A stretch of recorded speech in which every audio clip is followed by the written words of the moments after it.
Good morning, good afternoon, good evening, Sip&Talkers, and welcome back to Sip&Talk. Welcome, welcome. So today we're not talking about the latest AI chips. We're going to tackle something way more complex, more contradictory, almost like a human bomb. A human bomb. Talking about Mishima Yukio. Was he Japan's Hemingway, or was he, I don't know, a terrorist? Well, I think the fascinating thing is that he was kind of both, right? I mean, Hemingway never took a private army to a military base to give a speech before, committing suicide. Not part of the Hemingway brand? Not at all. And that's what we're digging into today. This incredible moment in 1969, a public debate between Mishima and the Zengakuren, the radical students at Tokyo University. Yeah, what exactly happened there? Because this wasn't just some intellectual chat. It felt like the ultimate post-war showdown. It really was. You had the extreme left versus the extreme right. Tradition versus modernity, idealism versus nihilism. And believe it or not, there's a really strange line you can draw from all of this to the reality of the Chinese Communist Party today. Wow. Okay, and a big shout out to our friend Mickey for this topic. He's a huge Mishima fan. Apparently he's read a ton of his work. Mickey, you got to write us some book reports, so let's get into it. Let's do it. Today's topic, Mishima versus Zengakuren, the aesthetics of death. Okay, so to really get the stakes of this 1969 debate, you have to understand who Mishima was. I mean, why he made this leap to become an actionist. His real name was Kimitake Hiraoka, right? That's right, yeah. Mishima Yukio was his pen name. And he was writing from 1925 to 1970. And he wasn't just some niche writer. The guy was a giant. A perennial Nobel candidate, author of classics like The Temple of the Golden Pavilion. I mean, he was maybe the most important and definitely the most controversial voice in post-war Japan. Exactly.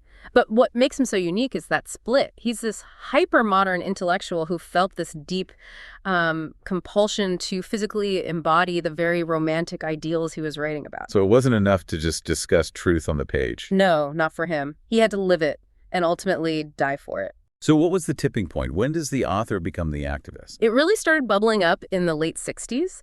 By 1968, he forms the Tatenokai, which translates to the Shield Society. His private right-wing militia. Private militia, yeah. And their goal was, well, it was simple but huge. They wanted to defend Japanese tradition, the Japanese spirit, and, this is the critical part, restore the emperor to his position as the spiritual core of the nation. And he wasn't just like funding this from afar. He was out there doing drills with them, right? Yeah. Getting into peak physical shape. Oh, absolutely. It was all part of his protest. His core motivation was a deep, almost aesthetic disgust with the post-war Japanese state. He used the word nihilism a lot, I remember. Constantly. He hated the country's materialism, this, despiritualization. He believed the American-imposed peace constitution had stripped the emperor of his sacred status, turning him into just a figurehead, a human. So he saw it as a failure of meaning, that modern Japan had become this economic animal, rich and successful, but with no soul. No soul, no tragedy, no beauty. And that really explains his final act. His whole goal was to use what he called the most dramatic classical death, seppuku, to try and shock the samurai spirit, the Bushido, back into the nation. It was a performance, a fatal, spectacular performance aimed right at modern complacency. Okay, so now let's flip to the other side of the stage. The group he chose to face, the Zengakuren. And you have to remember the context here. This is 1969. The whole world is... Right, it's on fire. Right. Anti-war protests, the Paris Uprising, revolution was in the air. It was palpable. And in Japan, the Zengakuren, the all-campus joint struggle committees, they were the face of this. They were radical, militant, and incredibly powerful, especially at Tokyo University or today. These weren't just campus protests. These were hardcore left-wing Marxist groups. Absolutely. Their goal wasn't reform. It was the complete overthrow of what they saw as the capitalist imperialist system. And they were laser-focused on opposing the U.S.-Japan Security Treaty. They wanted a total revolution. Total revolution. So May 1969 rolls around, and you get this incredible scene. Mishima, the writer-turned-warrior, decides he's going to walk straight into the lion's den. Deep inside the student-occupied Kamaba campus. And the staging of it is just as unforgettable. He refuses any police protection. He even tells his own Shield Society guys to stay behind. He goes in alone. To face how many students? About 1,000 radical students packed into this hall. Wow. You can just imagine the tension, the sword of the right meeting the Molotov cocktail of the left. But what's amazing is that it stayed, peaceful, fiercely intellectual, but no violence. The students got their shots in, didn't they? With some psychological warfare. Oh, yeah. The most famous story from that day is the sign they posted, right at the entrance where Mishima had to walk past. What did it say? Today, zoo special exhibit the modern chimpanzee. Oh, that is brutal. Just think about that. This is a man who sees himself as the last true samurai, this icon of high culture. And he walks in to find they've literally labeled him a circus animal. I mean, that's just pure stinging intellectual arrogance from them. It is. They were mocking his entire worldview, his physical commitment, his romanticism, before he even said a single word. And that sign, that mockery, it leads us right into the philosophical heart of the whole thing. Because Mishima's challenge to them wasn't really about their specific politics. It was about their sincerity, right, their commitment. Their existential commitment, exactly. Yeah. His core question, which he basically screamed in their faces, was, do you have the resolve to die for the revolution? Are you willing to back up all this talk with the ultimate sacrifice? Right. Or are you just playing language games from the safety of a university? He saw them as these comfortable academic revolutionaries. And that's when he hit them with that legendary line. Your revolution is literature, my action is history. He was just calling out what he saw as left-wing empty talk. All theory, no skin in the game. But the students hit back just as hard. They basically called his entire aesthetic, his traditionalism, just fascist remnants. They did. And they called his plan for ritual suicide a romantic lie. They pointed out that his obsession with a beautiful death was just that. An obsession, aestheticism. They were arguing that his personal martyrdom was just narcissistic. It didn't help the masses. Precisely. Their focus was on concrete material liberation for everyone, not one wealthy writer's self-glorifying death. They were essentially saying, your beautiful death only serves you. It does nothing to free the exploited workers we're fighting for. Which is a powerful Marxist critique. Don't focus on the individual ego, focus on the collective. And yet what's so telling is that they found common ground on one thing. What was that?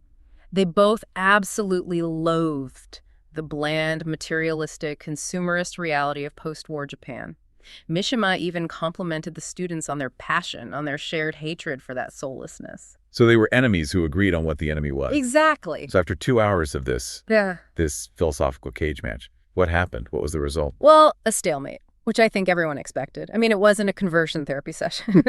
Right. The debate ended. Neither side gave an inch, but it was seen as this high watermark for Mishima. He held his own against 1,000 opponents. But that's not where the story ends.